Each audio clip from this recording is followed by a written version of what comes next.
Il y a 3 jours, des stations de surveillance sismique à travers la Sicile ont détecté quelque chose qui n'était jamais apparu dans les données de l'Etna auparavant. Une défaillance structurelle synchronisée se produit sur une zone de faille de 25 km. Le volcan le plus dangereux de la Méditerranée a atteint un point de bascule qui menace plusieurs nations. Ce qui a déclenché des évaluations géologiques d'urgence n'était pas une éruption ou un tremblement de terre. C'était plutôt l'accélération mesurable d'un processus qui a atteint sa conclusion pour la dernière fois il y a 8000 ans, lorsque le flanc oriental de l'Etna s'est effondré et a généré le plus grand tsunami volcanique de l'histoire enregistrée. 6 milliards de tonnes du flanc sud-est glissent vers les eaux profondes par à-coups épisodiques, libérant une énergie équivalente à de puissants tremblements de terre.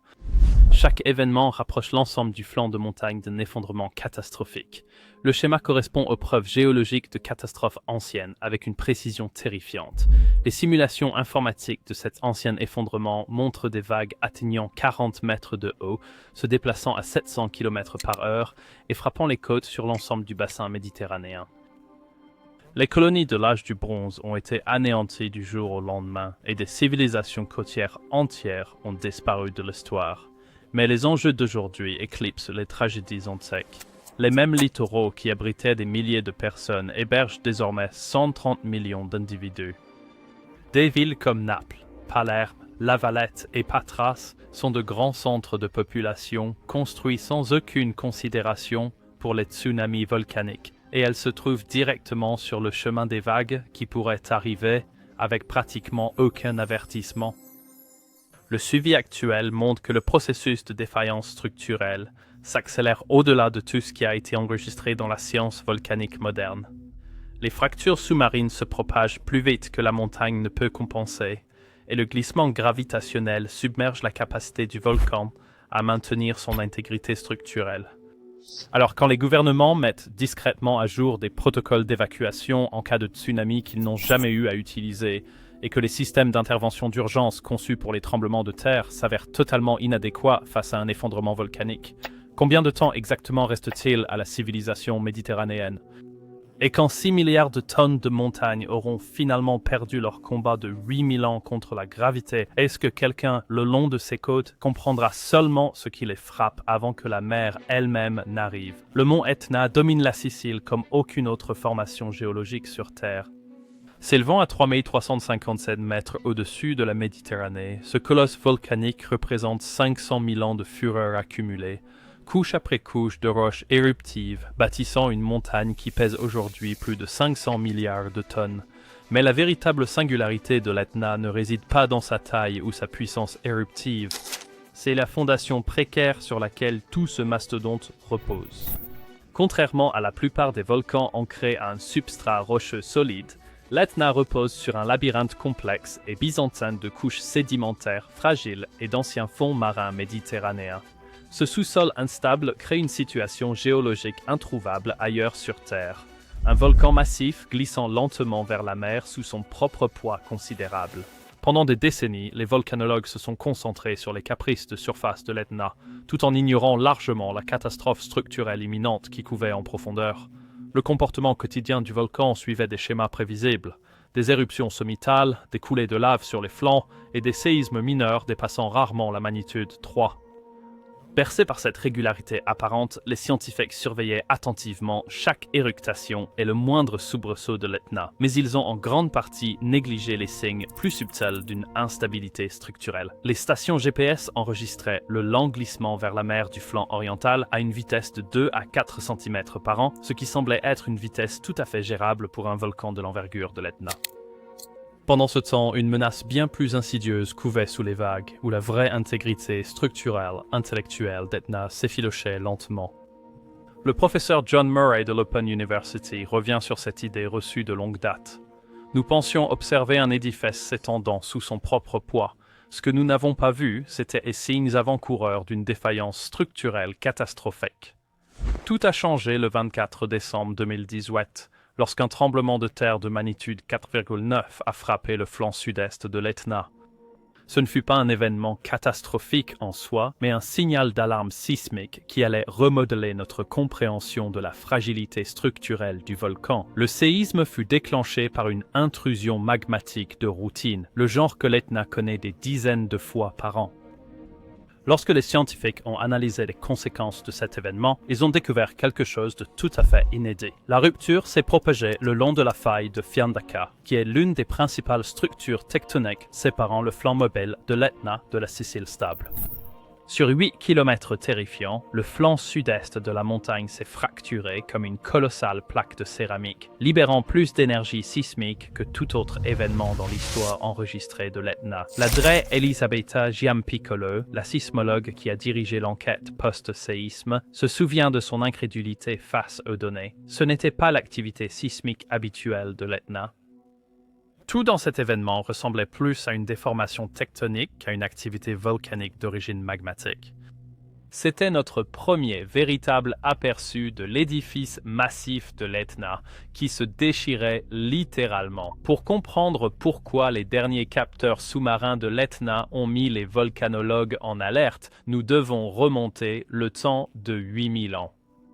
À la dernière fois que le flanc et de la montagne s'est effondré de manière catastrophique dans la Méditerranée, la cicatrice géologique de cet ancien effondrement est gravée dans le fond marin ionien, formant un champ de débris stupéfiant de 500 km². Des dépôts de tsunami jusqu'à 15 km dans les terres, le long de la côte et de la Sicile, témoignent de méga-tsunamis ayant effacé des littoraux entiers. Des carottes sédimentaires extraites de Malte à la Grèce montrent des couches de destruction synchronisées, toutes datant de ce moment unique où le flanc de l'Etna s'est brisé et s'est effondré dans la mer. Dr. Maria Teresa Pareschi, de l'Institut national italien de géophysique et de volcanologie, a consacré l'ensemble de sa carrière à la reconstitution de cette catastrophe oubliée. Elle déclare « L'effondrement a été instantané à l'échelle des temps géologiques. And since year our En l'espace de quelques minutes, une quantité stupéfiante de 6 à 8 km³ de roches volcaniques, soit environ 15 milliards de tonnes de matière, s'est détachée du flanc est de l'Etna et a glissé dans la mer Ionienne. Des modèles informatiques révèlent les conséquences apocalyptiques. Le déplacement soudain d'une masse d'eau aussi considérable a provoqué un méga tsunami qui s'est propagé dans toutes les directions. En moins de 15 minutes, les premières vagues de 35 mètres ont déferlé sur la Sicile orientale, anéantissant complètement les habitations côtières. 45 minutes après l'effondrement, des vagues de 20 mètres ont déferlé sur la Calabre et les îles éoliennes. À la 4e heure, le tsunami s'était propagé sur toute la longueur de la Méditerranée, avec des vagues de 5 à 10 mètres de haut, frappant les zones côtières de l'Espagne à la Turquie. Les archives géologiques racontent une histoire glaçante. Des villages de l'âge du bronze, qui existaient depuis des siècles, furent soudainement effacés de la carte. Leurs ruines furent ensevelies sous des dépôts de tsunami. Des cultures entières disparurent, leur destin scellé par un unique événement catastrophique survenu en quelques minutes à peine. Au cours des 8000 ans qui se sont écoulés depuis, ces cultures ont été remplacées par certaines des côtes les plus densément peuplées de la planète. Les mêmes lieux qui furent anéantis par l'ancien effondrement de l'Etna abritent aujourd'hui plus de 130 millions de personnes réparties dans 7 pays. Mais ce qui est peut-être le plus troublant de tout, les signes avant-coureurs du gigantesque effondrement passé de l'Etna commencent à se manifester dans le présent, et cette fois, le monde entier observe son déroulement en temps réel. Depuis l'installation de son réseau sous-marin emblématique en 2016, l'équipe du Dr Airlab a enregistré 11 événements de glissement lent distincts, des mouvements soudains et progressifs du flanc et submergé de l'Etna qui déplacent la pente sur une distance allant de 2 à 8 cm, et ce, sur une période de quelques jours à plusieurs semaines. Ces secousses tectoniques sous-marines sont complètement déconnectées de l'activité magmatique de l'Etna, et elles représentent un effondrement gravitationnel du flanc lui-même. La fréquence et l'intensité de ces événements de glissement lent ont constamment augmenté au cours de la période de surveillance de 8 ans, dressant un tableau alarmant d'une montagne qui s'effrite littéralement. Le glissement soudain enregistré en janvier 2024 a propulsé la crise à un niveau dangereux inédit. Les chiffres sont sans précédent dans les données enregistrées. 4 cm de mouvement latéral du flanc en seulement 8 jours. Un taux de déplacement des ordres de grandeur plus rapide que le fluage de fond du volcan. Des extensomètres enfouis dans le plancher océanique ont enregistré l'activation de l'ensemble du réseau de failles sous le flanc de l'Etna s'illuminant comme une carte électronique, ce qui indique une déstabilisation quasi simultanée de l'ensemble du versant, à un niveau jamais observé dans l'histoire humaine. Ladré Heidrun Kopp de Geomar, experte mondiale en géodésie marine et en géoresque, situe la gravité de cet événement unique dans un contexte particulièrement saisissant. Nous assistons à une montagne massive et instable flottant essentiellement sur une couche d'argile, de gypse et d'anciens plans de failles. Les dernières données des fonds marins indiquent qu'une partie significative du volcan accélère vers la mer à un rythme bien supérieur à son allure habituelle. C'est exactement le type de mouvement de flanc précurseur auquel on s'attendrait en prévision d'un effondrement sectoriel catastrophique. L'imagerie par résonance magnétique du cœur de l'Etna révèle une instabilité structurelle alarmante. La majeure partie du flanc oriental du volcan repose sur une couche d'argile glissante, agissant comme une faille de détachement massive. Ce socle fragile a permis à l'édifice volcanique sous-jacent de s'étendre progressivement latéralement sous son propre poids, s'éloignant ainsi du reste de la montagne. L'équipe du Dr Airlab a publié les résultats de leurs recherches avec un avertissement sévère. Les conditions que nous observons sont sans précédent dans l'histoire enregistrée de l'Etna, mais étrangement similaires aux conditions qui ont probablement précédé l'ancien effondrement sectoriel du volcan même. Nous ne pouvons plus exclure la possibilité que l'ensemble du versant puisse se détacher dans un futur géologiquement proche. Pour ceux qui se trouvent sur la trajectoire potentielle de destruction, ce futur géologiquement proche pourrait signifier ce siècle, cette décennie, ou même demain. Et malheureusement, la dernière modélisation d'une telle catastrophe laisse peu de place à l'optimisme. À l'été 2024, une coalition internationale de volcanologues, de géologues marins et d'experts en gestion des catastrophes s'est réunie à Catane pour simuler l'impensable. En s'appuyant sur les dernières données des fonds marins de l'équipe du Dr Airlab, ils ont modélisé les conséquences d'un effondrement sectoriel soudain d'un volume égal à l'effondrement catastrophique du flanc de l'Etna il y a 8000 ans. Les résultats ressemblent à une scène du livre de l'Apocalypse. Dans les 10 à 20 minutes suivant l'effondrement, des vagues de tsunami de 30 à 50 mètres de haut anéantiraient la côte ionienne de la Sicile, de Messine à Syracuse. Catane, ville animée de plus de 300 000 habitants, bâtie à l'ombre de l'Etna, serait effacée aussi complètement que Pompéi le fut par le Vésuve. 30 à 45 minutes après l'effondrement, le méga-tsunami déferlerait sur les îles éoliennes et la côte calabraise de l'Italie continentale, avec des vagues atteignant encore une hauteur catastrophique de 15 à 25 mètres. Au bout d'une heure, Malte et les îles ioniennes grecques subiraient de plein fouet des vagues de 12 à 20 mètres de haut, submergeant de fait la nation insulaire la plus basse d'Europe. Les pertes humaines seraient quasi instantanées et impossibles à atténuer avec si peu de temps d'alerte. Même selon son estimation la plus conservatrice, la simulation indique 1 à 2 millions de victimes dans les 2 premières heures, avec des millions d'autres déplacés, tandis que le tsunami se propage pendant des jours dans tout le bassin méditerranéen. De manière choquante, ces simulations pourraient encore sous-estimer l'ampleur de la destruction potentielle. Des données bathymétriques plus récentes et à plus haute résolution indiquent que la cicatrice de l'ancien effondrement de l'Etna pourrait en fait s'étendre sur 700 à 800 km², bien plus vaste que ce que l'on croyait auparavant. Un effondrement de flanc de cette ampleur de nos jours déclencherait un événement de tsunami sans précédent dans l'histoire humaine enregistrée, remodelant la géographie et les sociétés de l'Europe du Sud, de l'Afrique du Nord et du Levant en quelques heures. Mais le plus troublant de tout est peut-être l'impréparation totale des autorités assermentées pour protéger le public. L'Italie dispose d'un système d'alerte précoce au tsunami, mais ses capteurs sont calibrés pour les tremblements de terre et non pour les effondrements de flanc. Malte, l'un des pays les plus menacés dans son existence par un méga tsunami de l'Etna, ne dispose d'aucun plan stratégique pour un événement d'origine volcanique. Les documents de planification des catastrophes des Nations Unies pour la Méditerranée classent constamment les tsunamis volcaniques comme un phénomène à faible probabilité, malgré les avis scientifiques urgents contraires. Aussi sombre que les dernières prédictions puissent paraître, la réalité scientifique est probablement bien pire, car l'Etna n'est pas un simple cas d'étude isolée. C'est un signe avant-coureur d'une nouvelle catégorie dévastatrice de risques naturels que les volcanologues commencent seulement maintenant à comprendre. Des centaines d'îles volcaniques de la planète et de volcans côtiers abritent la même combinaison mortelle d'instabilité structurelle, d'accumulation côtière et de zones sismiques aveugles qui font de l'Etna une véritable bombe à retardement. Des îles Canaries, à Hawaï et aux Petites Antilles, d'immenses flancs volcaniques sont perchés de manière précaire au-dessus des vagues. Leur intégrité structurelle s'érode un peu plus chaque année. Docteur Herlop souligne avec insistance l'ampleur planétaire de cette menace. L'Etna ne représente pas un cas isolé, il s'agit plutôt d'un indicateur précurseur. Les mêmes forces déstabilisatrices sont actuellement à l'œuvre sur les pentes volcaniques partout dans le monde, mais nous manquons tout simplement de la résolution de surveillance adéquate pour percevoir les signes avant-coureurs. Ce que je crains, c'est que l'Etna ne soit que le tout premier volcan où nous ayons réussi à documenter son comportement juste avant son effondrement en temps réel.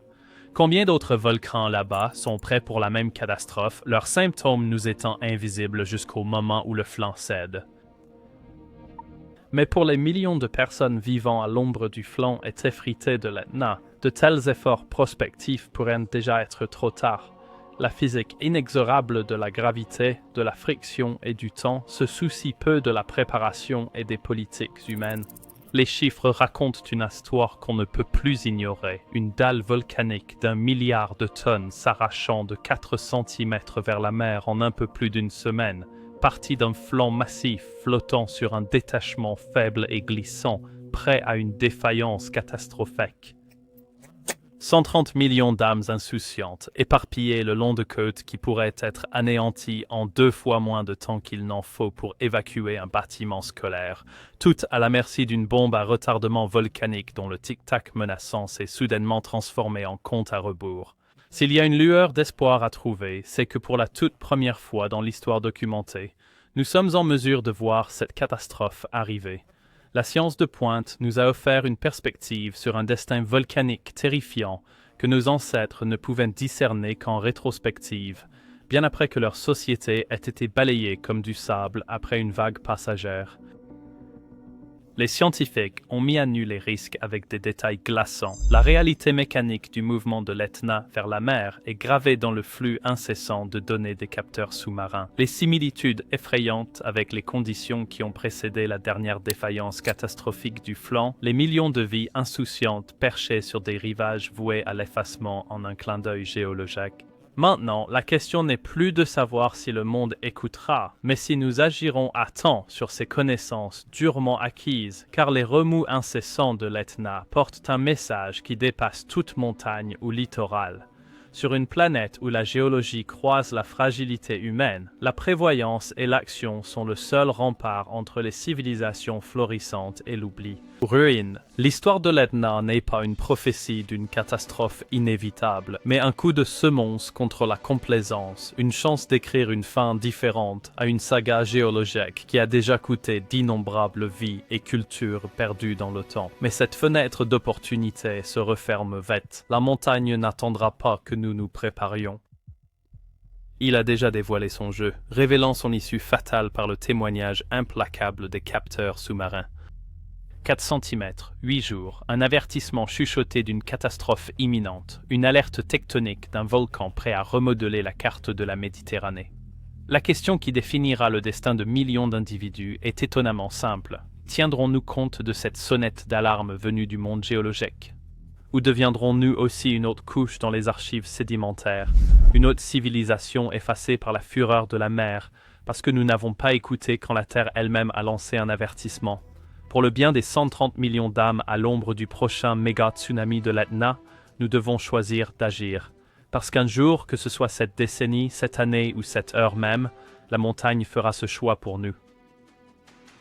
Les données sont sans équivoque, la menace est immédiate. Le flanc de l'Etna est au bord de l'effondrement et 130 millions d'âmes se trouvent maintenant sur la trajectoire d'un méga tsunami méditerranéen attendu depuis 8000 ans. Le temps des paroles est révolu. Abonnez-vous à La Terre attaque. Et joignez-vous à nous pour exiger des actions avant que la montagne et les vagues ne prononcent leur verdict final sur ceux qui hériteront de l'avenir de l'Europe et de la Méditerranée. Le pistolet géologique est déjà chargé. La question est de savoir si nous choisirons d'agir avant qu'il ne fasse feu.